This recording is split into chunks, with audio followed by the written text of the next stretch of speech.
Hi folks, Stefan here with another spell to cleanse fascism from the world, from America, from ourselves, and specifically from Joe Biden. This is my Joe Biden bowl. I'm using it again. Now I have a better scraping tool.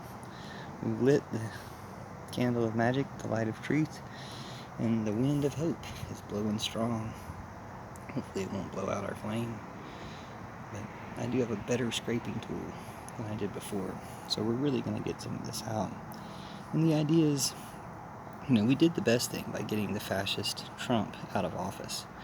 He's not in jail yet. That's one of the main things that Joe Biden could be doing to be anti-fascist, is to get Trump safely in jail and his enabler safely in jail. That could be coming. So we're patient for that. But Joe Biden could be doing more to be anti-fascist. And that's why we're doing this spell. Because for all they say he's China Joe, that China supports Joe Biden or something, it's China's choice. It would be better if he was. China's actually doing some awesome things right now, and it would be better if they had that more influence on America and our politics. So here's a spell for Joe Biden to become more of the China Joe that they like to claim that he is, because China is giving vaccines away to some countries, to poor countries. China is enabling Egypt to give, I think, 500,000 vaccines, Sinovacs, to Palestine, was the news today, after Biden had supported Netanyahu while he bombed Gaza's media and Trump virus testing centers, and bombed their supply of vaccine, as far as I know. So Netanyahu's being a total terrorist. Thank the goddess he's gone. But Biden was supporting that, or wasn't openly criticizing it. Meanwhile, China, through Egypt, has provided 500,000 vaccines to the Palestinian people to make up for these other actors trying to genocide them. And these same actors have been trying to genocide us in America, and genocide us in Brazil, and genocide us in India. And with Putin's behind all that. So I'm always like, we love China. Russia, not so much. But it's not Russia that we don't like, it's Putin. It's just Putin. The Russian people, no problem with them, except for the ones trolling us, trying to kill us, and they're pretending to be Trumpers. The Russian people we have no problem with, because really Putin has betrayed them as well. They're also victims of Putin, just like we have all been victims of Putin here in the West, and even in India and other places, even in Israel. They've been victims of Putin, because he's the one pushing this white supremacy and Zionism in in Israel. But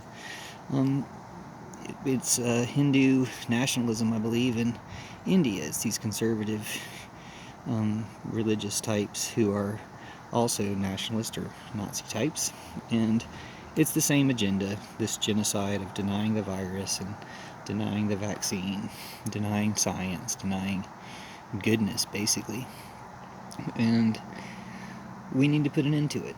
Now this is for China Joe, for Joe Biden to be on friendlier terms with China, to help meet the same goals, to not be trying to prop up capitalism like this is played out. The Trump virus is going to kill capitalism, just like the Black Plague killed feudalism with some help from the will of the people.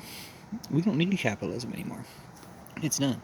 We don't need, maybe the classical forms of communism we've had, but there can be other options. There can be a new way, a third way. I think it is a communal way. I think that's where some of the ideals of communism will be what save us in this country and in the world. But Joe Biden can become more communal minded. He already is somewhat. He is a Democrat, but he could be go more the way of Bernie, more the way the people are, that would rather everybody be taking care of everybody than only taking care of the rich and well off.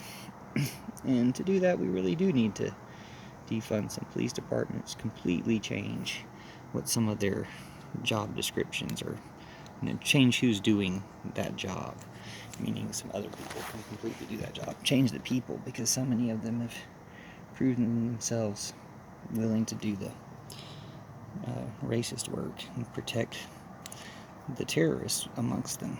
So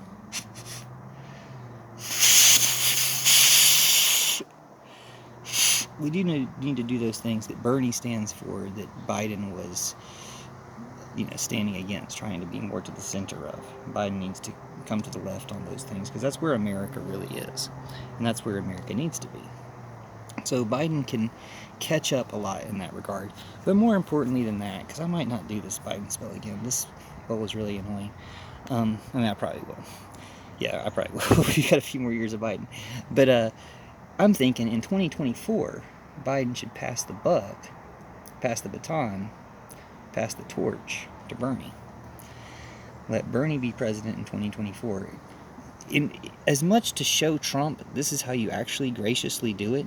If you lose the primary to Bernie in a straight up Bernie versus Biden primary, which traditionally you wouldn't even run, you would just let Biden go again.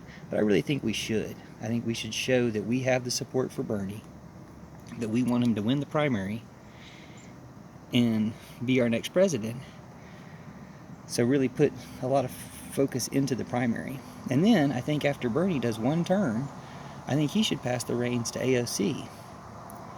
I believe that she's going to be our president. She's going to be our first female president by destiny.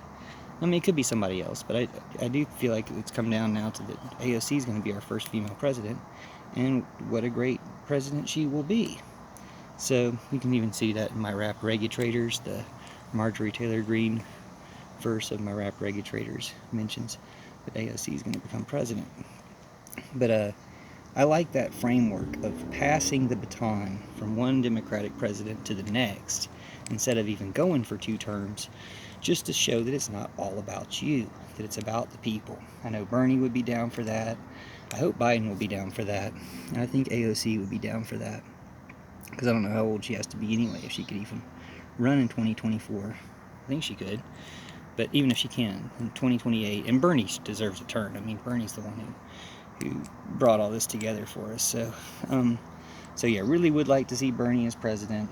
I was wanting the military to take over in the end of the Trump administration and install Bernie as an interim president, because I thought that would be the best way to save America back when Trump was obviously going off the deep end.